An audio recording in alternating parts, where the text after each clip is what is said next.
Alright guys, today is our last day in Cartagena and we're at the airport. We are flying to Medellín and there's a local Colombian airline called Aventia. I'm not sure if I'm saying that right. Super easy to use. It's part of the Star Alliance. No trouble at all checking in at the airport. We're gonna go drop our bags and then hop a flight to Medellín.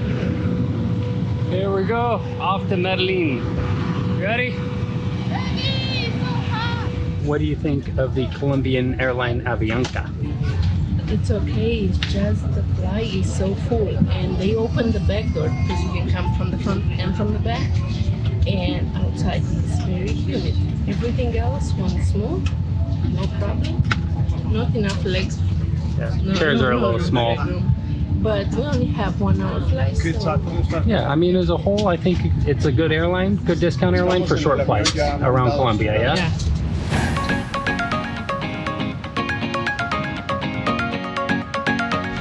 Just got to Medellín and we grabbed a cab opposed to an Uber because the Ubers all wanted to play funny games about where to meet them, and the cabs were cheaper anyway, so there you go.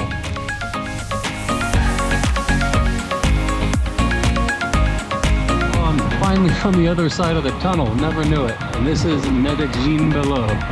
Beautiful. The air is clean and crisp, beautiful green everywhere, beautiful.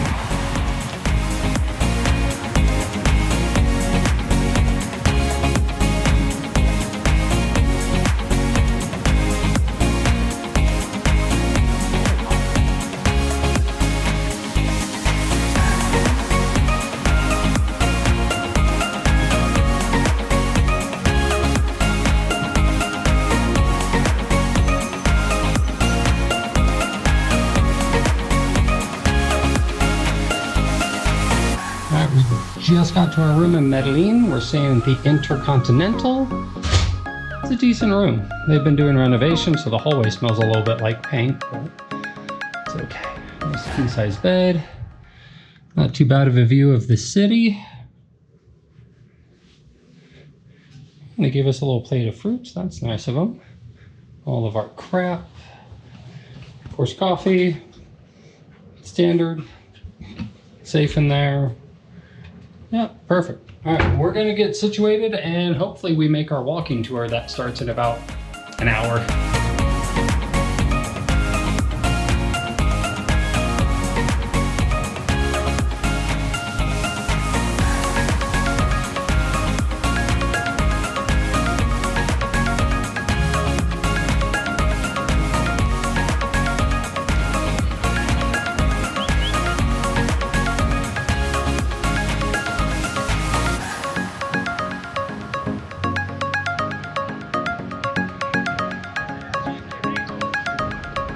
Well, we made it to our walking tour. It's a 3-hour walking tour from Guru Walks.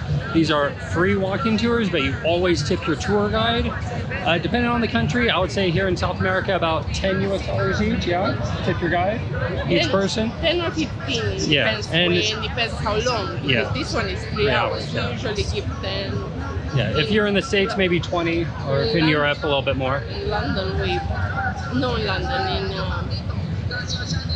Scotland we give more, like 35 pounds. Yeah, so it depends where you are. Adjust it for where you are, but here in Colombia about $10 US each.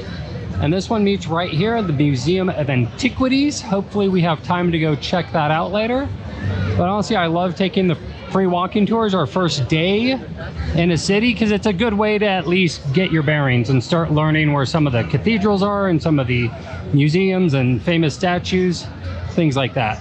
So this tour is in historic downtown Medellín, yeah? And it takes 3 hours, so follow along with us. So the first thing our tour guide told us about are the statues, which are made by an artist by the name Botero. He's local here to Medellín. I believe he's dead now, maybe? I'm not sure. Yeah, he's supposed to be 93. He's 93, okay. And these were all donated to him, or to the city a couple of years ago. Really interesting history of these statues. His style is all like this. So in '99, Botero decided to donate his entire art collection to Medellín, and when he sent the letter to the city council, they were slow. They didn't do anything with it for over a year. So instead, he offered the same deal to Bogota, and Bogota took him up on it. And then Medellín got really mad at him, so they worked out a compromise. Medellín got the statues in his plaza, and Bogota got his artwork and his museum. So maybe we'll go to that when we get to Bogota. So our guide was telling us that this downtown area, in this area, you should probably get off the streets by 7. It gets a little dangerous once all these street vendors go away. But if you're in the outskirts of town, the nicer parts of town, you're fine out at night till midnight or whatever. And here you have your backpacking and everything in the front pocket. Yeah. Because there is a lot of pickpockets. A lot of picky pockets, so be careful. So our guide was telling about the architecture of Medellin, and unfortunately there isn't much. This was more of a utilitarian town. It had factories from the 30s up until about the 70s. Textiles were really important. So anytime they needed a bigger building or a bigger factory, they just ripped down the old one and built a new one. Cool murals. We're talking about the main industries here in Colombia and their time period. It used to be textiles and gold and coffee. It's still not really is anymore. And that was part of the problem with Medellin. The textile industry left, and gold was always a tough industry because of problems in exploitation and things of that nature. And now we're starting to get up to the 1970s, 80s, and the narco trade. And we all think we know a lot about that, huh? So this mural here, it's a little hard to see, but it depicts the textile workers. And they were all, for the most part, young women that were coming out of the countryside in the 30s, 40s, 50s, coming in to work in the textile factory. And they really became the backbone of Medellin. And, you know, just culturally, there was a lot of single mother households and things of that nature. And this was their first chance to really support themselves. It's really hard to tell the story super accurately because I'm listening to it and trying to tell you again. But it's really nice to hear the culture and how cultures get to where they are when you go on these tours. So as we were walking, I smelled somebody smoking a little cannabis, and I wanted to know what the rule is. So according to the tour guide, here in Medellin at least, you can have up to 8 grams if you're a Colombian, is the way I understood it. So not for tourists. And, you know, don't smoke it around high schools or kids or things like that. But it's sort of like decriminalized. And you can drink on the streets.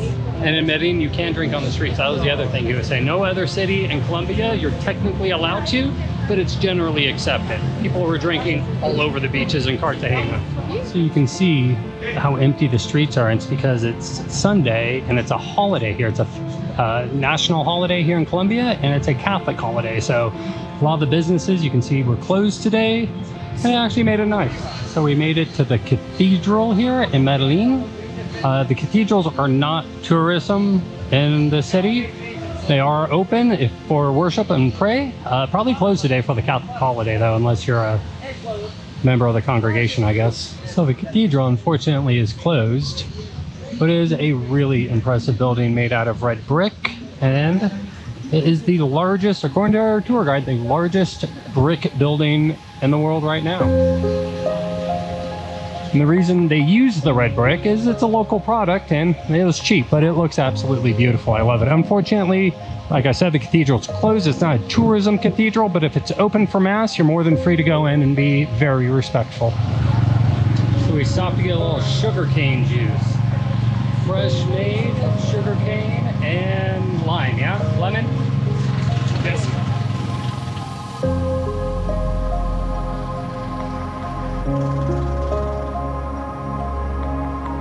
What are you drinking? I'm drinking lemonade, Colombian lemonade. So it's sugarcane and lemon. Oh, that's really nice. Not sour, a little sweet, really good. That's good. That's really good. It's a lemonade. It's a lemonade. It's good lemonade.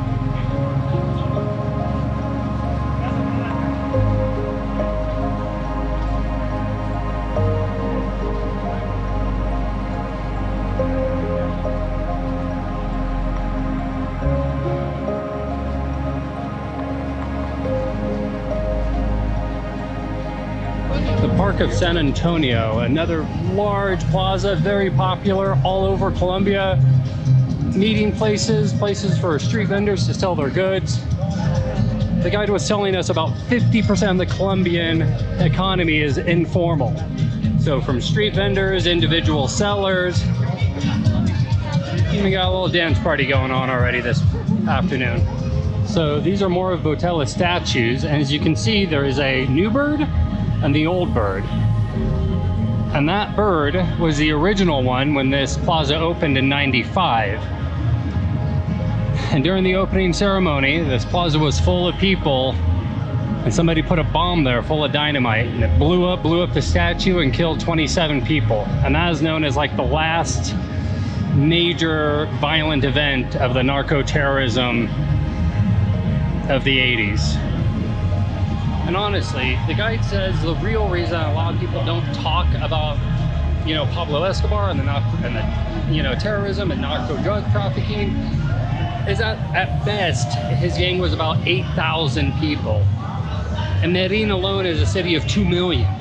So, you know, most everybody in the city was simply terrorized by the drug cartels. And so people don't like to talk about when their city gets bombed and they have friends die. And I understand that. So our tour is almost over. It was really informative, really interesting to hear about a local perspective about the drug cartels in the 80s and 90s and what the city's becoming today. And it's still a city with growing pains. They still have trafficking issues. But of course, the issue is, you know, they produce it here, but we consume it in America and in Europe. And without us to consume it, it wouldn't be a problem here. So we have to stop what we're doing in America and Europe and the rest of the world in order to fix the problem here in Colombia, because as long as there's a demand for the product, production will just move to somewhere else. Ecuador now has a huge issue. Peru's having an issue. It's a complicated issue, and it's really interesting to hear it firsthand. Crazy how empty the streets are. It's almost 5 o'clock, and just I never thought the middle of Medellín would be so empty. Nobody. There's nobody here. It's craziness. Wow, if you're looking to come here to have a party, don't come on a Catholic holiday. So this is our final stop of the day. I don't remember the name, but this used to be a beautiful light plaza, and these pillars used to all light up. It was a project of the power company right there. EPG, I believe it is. EPN. It's like the National Power Company, Electric Company, Water Company. But of course, money, time, and politics, and now none of the lights work. It's the City Hall right here. A lot of interesting information about how they got out of narco trafficking, how they're trying to raise the standard of living. A lot of places, like there's a library right over here. There has to be a library in every single neighborhood here. So they're adding libraries, they're adding schooling, they're paying kids to stay in school and to go to high school. It's like everything we're eliminating from the States.